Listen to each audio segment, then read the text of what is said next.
Hi అండి. అందరికీ నమస్కారం. Welcome to my channel. ఈ వీడియోలో శ్వేతపత్రంపై ఏపీ ఉద్యోగుల గర్జన ఆగస్టు 15న డెడ్‌లైను. పూర్తి సమాచారాన్ని వీడియోలో తెలుసుకుందాము. వీడియో ఎక్కడే గాని స్కిప్ చేయకుండా ఎండ్ వరకు చూసేయండి. అప్పుడే ఇన్ఫర్మేషన్ పూర్తిగా అర్థమవుతుంది. అలాగే వీడియో చూస్తున్న ప్రతి ఒక్కరు లైక్ చేయండి ఫ్రెండ్స్. ఈ వీడియోని తోటి ఉద్యోగ అపేక్షించిన మిత్రులతో అయితే షేర్ చేయండి.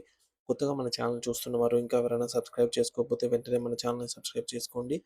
సబ్స్క్రైబ్ చేసుకోవడం వల్ల నేను చేసే ప్రతి ఒక్క వీడియో మీ వరకు రీచ్ అవుతుంది. సో ఫ్రెండ్స్, ఇక విషయానికి వచ్చినట్లయితే ప్రభుత్వ ఉద్యోగుల సమస్యలు, ప్రభుత్వ వ్యయం మరియు ఆర్థిక గణాంకాలపై వెల్లడించిన ప్రధాన అంశాలు ఇక్కడ చూద్దాము. ముఖ్యంగా ఆర్థిక గణాంకాలు, వాస్తవ పరిస్థితి. ముఖ్యమంత్రి వాదనపై విమర్శ. 3,00,000 మంది ఉద్యోగులను తొలగించి మిగిలిన వారికి 30-40% తక్కువ జీతాలిస్తూ ఆదా చేస్తూ ఉన్నామని చెప్పుకోవడం సిగ్గుచేటనైతే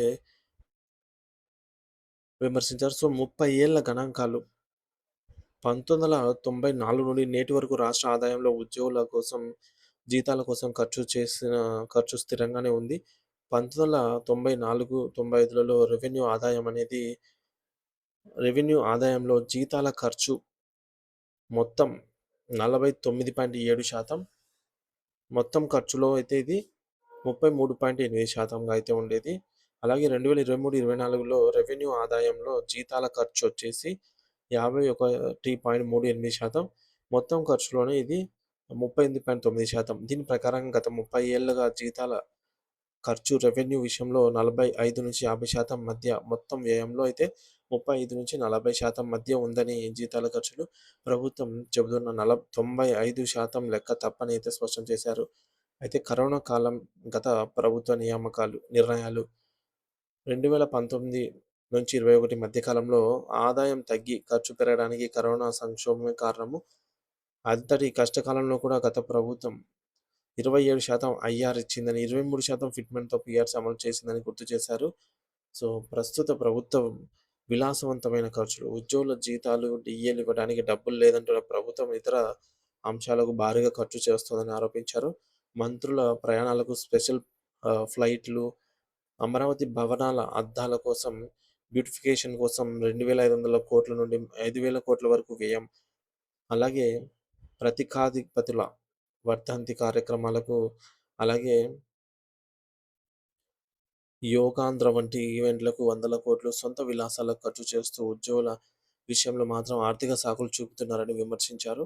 సామాజిక ఆర్థిక సర్వే నిలిపివేత. బడ్జెట్‌తో పాటు అసెంబ్లీ సమర్పించాల్సిన సోషియో ఎకనామిక్ సర్వేను ప్రభుత్వం 4 నెలలుగా విడుదల చేయలేదు. ప్రభుత్వం సాధించిన ప్రగతి ఏమీ లేకపోవడం వల్లే వాస్తవాలు బయటపడతాయని ఈ రిపోర్టును దాస్తున్నారనైతే ఆరోపించారు. కన్సల్టెంట్ల వ్యవస్థ. ప్లానింగ్ డిపార్ట్మెంట్‌లో రెగ్యులర్ ఉద్యోగుల కంటే కన్సల్టెంట్ల ఎక్కువ అయ్యారని చెప్పేసి వారికి లక్షల రూపాయల జీతాలిస్తూ ప్రభుత్వం తనకు అనుకూలంగా తప్పుడు నివేదికలను తయారు చేయించుకుంటోందని పేర్కొన్నారు. మరి కాంట్రాక్ట్ ఔట్‌సోర్సింగ్ ఉద్యోగుల దుస్థితి చూసుకున్నట్లయితే సమగ్ర శిక్ష వంటి విభాగాల్లో ఉద్యోగులకు జూన్, జూలై నెలల్లో జీతాలు ఇంకా అందలేదు. అలాగే ఔట్‌సోర్సింగ్ ఉద్యోగులకు ప్రభుత్వ పథకాలు అందిస్తామన్న హామీ నెరవేరలేదు. పైగా వారికి వస్తున్నటువంటి కొద్దిపాటి జీతం వల్ల ఇతర సంక్షేమ పథకాలు కూడా కట్ అవుతూ ఉన్నాయి. ఏడోది, ఉద్యోగుల అసంతృప్తి, నిరసన. సచివాలయ ఉద్యోగులు ఏ నాయకత్వం లేకుండానే వాట్సాప్ మెసేజ్‌ల ద్వారా వేల సంఖ్యలో తరలి వచ్చి ధర్నా చేయడం ఉద్యోగుల్లో ఉన్న తీవ్ర అసంతృప్తికి నిదర్శనము. ప్రభుత్వం ఇప్పటికైనా మేల్కొని పెండింగ్ డీఏలు, పీఆర్సీ మరియు ఇతర బకాయిలను వెంటనే పరిష్కరించాలని డిమాండ్ చేశారు.